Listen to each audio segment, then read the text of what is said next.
On the energy crisis, for me, I think the answer is we should all try and have our micro energy for our homes. Basically, make our own energy. I know that probably the sort of thinking just now will be this is impossible, but I'm not so sure. I mean, you do see quite often people have got the solar panels on their roof. I don't know how good they are, but the prices are coming down quickly for them. I think technology is going to be the answer rather than. I think that's going to be the answer for all that, rather than telling us not to drive our cars or whatever. Try try to be stick rather than carrot. I know that stopped. They seem to have stopped the payments, the grants for these sort of things, solar panels on your roof or whatever. But I think we should be encouraging it anyway. I would say probably all middle class could afford it already. Probably the upper working class, maybe even middle class, middle working class. So solar's one option. The other thing is we should be switching to electric boilers rather than gas boilers. It's weird how gas boilers were never mentioned, say until about 2 years ago. Someone in the news has suddenly said, oh, by the way, we need to remove all our gas boilers. Till then, nobody seems to have thought about it. I think it was Theresa May who said she was going to ban them in new builds from about 2024. I think that's been cancelled by Boris for maybe another few years. There already is electric boilers that you can get, and they're about the same price as gas boilers, really. So that's there, but the problem is electricity is 4 times dearer than gas at the moment. But then, so you really want to generate your own electricity, really. You want everything to be electricity. Some say hydrogen, but I saw some eco guy on talking about it, and he was saying eventually, really, you want it all to be electric. Hydrogen's for bigger things like lorries and that. I think they just can't get the batteries for them at the moment. But yeah, I think everyone should be switching to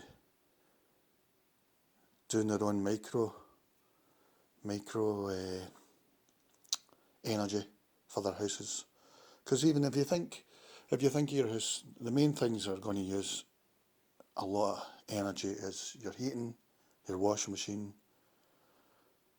The other stuff, mid-range stuff will be like the fridge. That'll maybe only take like, I don't know, 100 watts when it's on, maybe 120. But your washing machine at full blast with a spin cycle or heat cycle or whatever, that may be, I don't know, 1.5 kilowatts.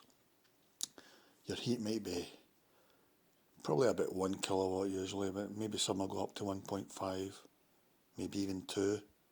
I mean, if you had two bars on in your bar heater, it was 2 kilowatts, wasn't it? So, but for all the small devices like your phone and your tablet, you should be able to charge them just now using a solar charger.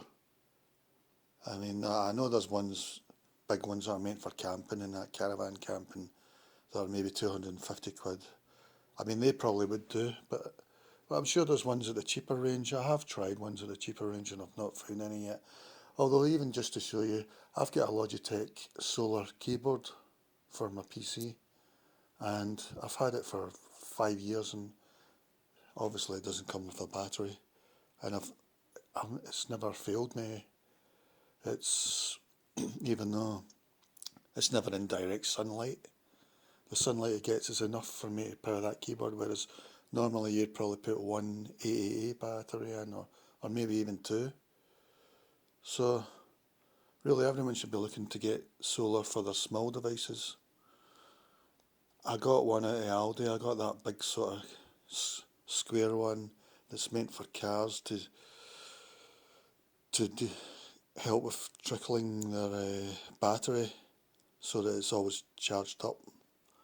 I was trying it for charging up my phone in the house, but I couldn't really get the light in my house, and it was always fizzing. It was as if, not fizzing, it was as if it was AC alternating current rather than DC.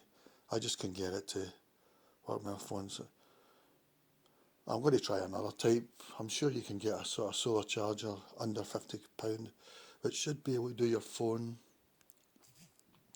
and your tablet.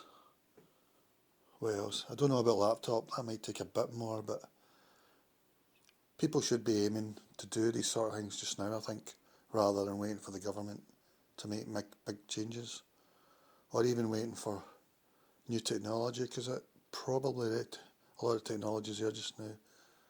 I don't know about heat pumps, because I've heard the prices have come right down, say maybe half from say 2 or 3 years ago, but I mean, it's good once you've got one, but I think they're quite noisy, so I really want to look at doing away with all noise pollution, and with solar and all that you've got no noise at all. And just imagine, even a gas boiler makes noise when it's working, and then it's got its fan phase. So you really want to do away with all noise pollution. I think noise pollution's almost as important as air pollution or whatever. Anyway, that's my rant. If you see any good, nah, don't bother telling me actually. I'll look around myself for the solar charger things for the house. Uh, for the ones that go for the roof, prices seem to be coming down all the time. And it's funny to think that it was only, I mean, Boris Johnson said the current renewable energy, I don't know whether he was talking about a windmill in your roof or whatever, but it's, or just renewable in general. He said it wasn't enough to take the cream off the top of a rice pudding. And did he say that in the 80s? No, he said that in 2014. That was only 8 years ago, so you can see what a change has happened to him. I don't know whether it's his wife or what, but it just shows how hypocrite, what a burden he was to the movement only 7 years ago. So, and now I agree with Boris when they said at the UN thing, going green is easy. I think it is easy because it's where all the money is, it's where the future is. I don't know why we've been so late to get where we are, even just now. It's suddenly we've went into panic mode over the last 2 years. It's just a shame really, but there you go. So that's it.